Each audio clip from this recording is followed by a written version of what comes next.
tudo o que seja sair da globalização significa o desastre, não há salvação fora da globalização.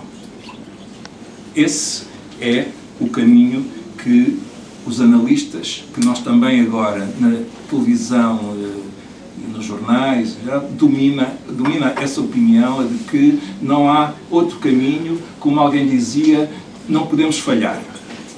Não podemos falhar, esta é a nossa última oportunidade, temos que cumprir bem o memorando de entendimento que permitiu o financiamento da economia portuguesa. O que venho dizer-vos aqui hoje é que este memorando e a aplicação deste memorando em Portugal vai falhar.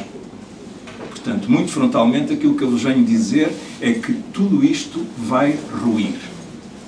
E, portanto, é melhor ser claro logo à partida.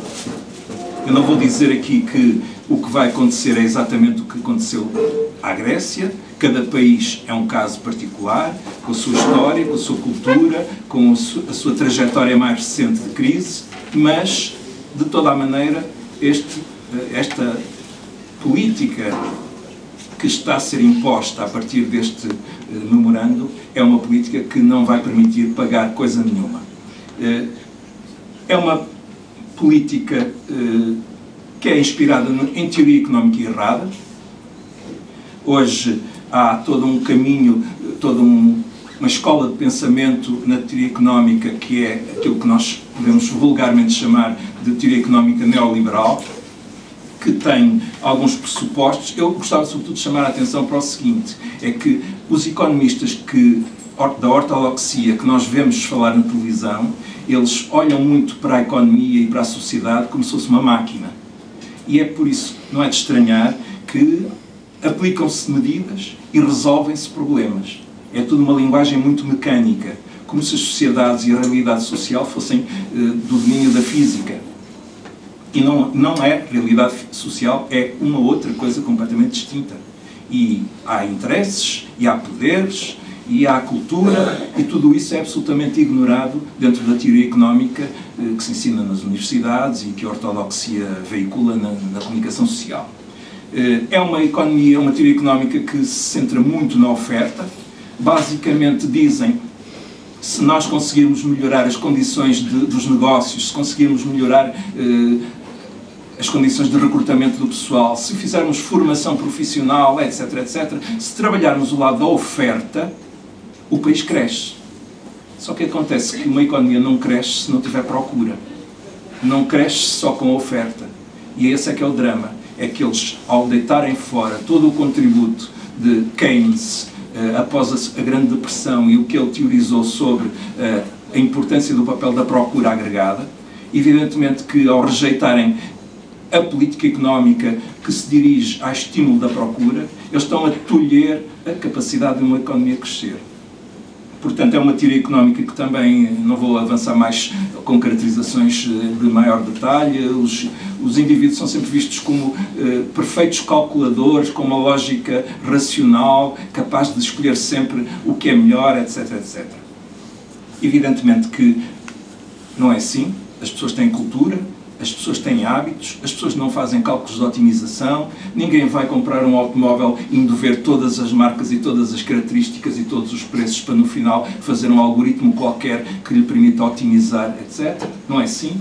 E, portanto, de facto, é uma visão completamente distorcida da realidade, mas que está cristalizada na teoria económica dominante hoje nas universidades. Para nós, o que é mais importante, enquanto falha fundamental do diagnóstico, é a ideia que está muito veiculada pela comunicação social e por estes economistas de que nós precisamos fazer o trabalho de casa. Ou seja, nós precisamos de passar a viver de acordo com os recursos que temos. Como se a economia fosse uma economia doméstica, como se fosse uma família que não deve gastar mais do que o rendimento que entra em casa. Ora, acontece que as coisas não são assim. A economia tem interdependências entre os consumidores e os produtores. Os produtores, por seu turno, compram a outros quando há inputs intermédios, matérias-primas. Há todo investimentos há todo um conjunto de relações entre Estado, famílias, empresas umas com as outras, etc., que geram efeitos multiplicadores, coisa que não existe à escala de uma família. Pelo que uma decisão de, por exemplo, deixar de gastar, de cortar no investimento público, isso tem repercussões na economia de forma que reduz o crescimento da economia, por mais do que aquilo que foi o corte inicial. Ora bom, evidentemente que isto depois tem condicionantes ligadas à abertura da economia ao resto do mundo, mas o que importa precisar é que os efeitos multiplicadores são frequentemente escamoteados nesta linguagem que se ouve na televisão. Um outro aspecto importante é o de saber-se que diagnóstico se faz também relativamente aos déficits de Portugal, da Grécia, da Espanha ou da Irlanda. Da Irlanda é um problema particular porque tem sobretudo que ver com o sistema bancário.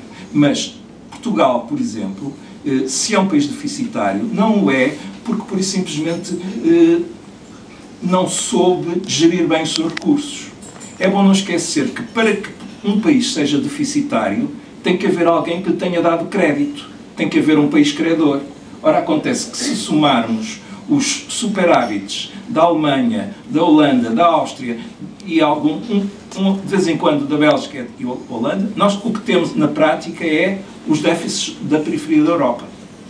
Ou seja, a periferia da Europa, porque a União Europeia basicamente tem relações com o exterior razoavelmente equilibradas, e o que acontece é que há, de facto, um problema central. É que o problema da periferia não se pode resolver sem o centro da zona euro.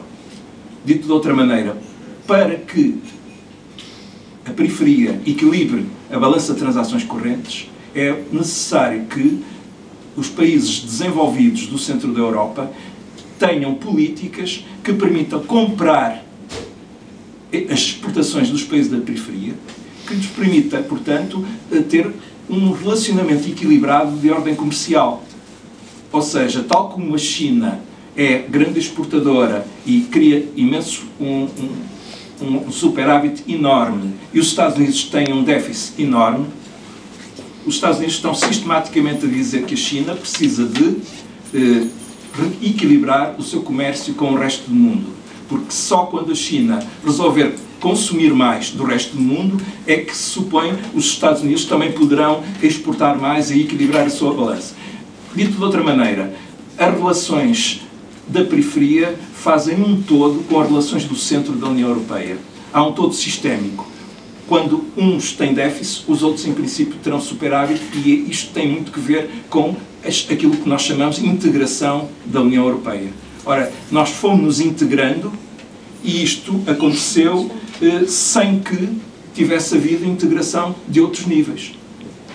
No nosso país, se Trás-os-Montes tem um déficit e ninguém se preocupa com isso, evidentemente que há dinheiro que vem de Lisboa ou do Porto ou de outras zonas mais industrializadas e que vai para lá sob a forma dos impostos, do orçamento, que paga as reformas lá, que paga investimentos lá, etc.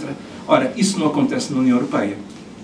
Não há, portanto, um orçamento a sério dentro da União Europeia, e há uma política monetária que é exatamente uma política única, pensando apenas na inflação, e uma inflação muitíssimo baixa e, sobretudo, focada nos principais países da União Europeia, que são os que decidem basicamente do conjunto, que é a França e a Alemanha. E a inflação aí é determinante para as políticas do Banco Central.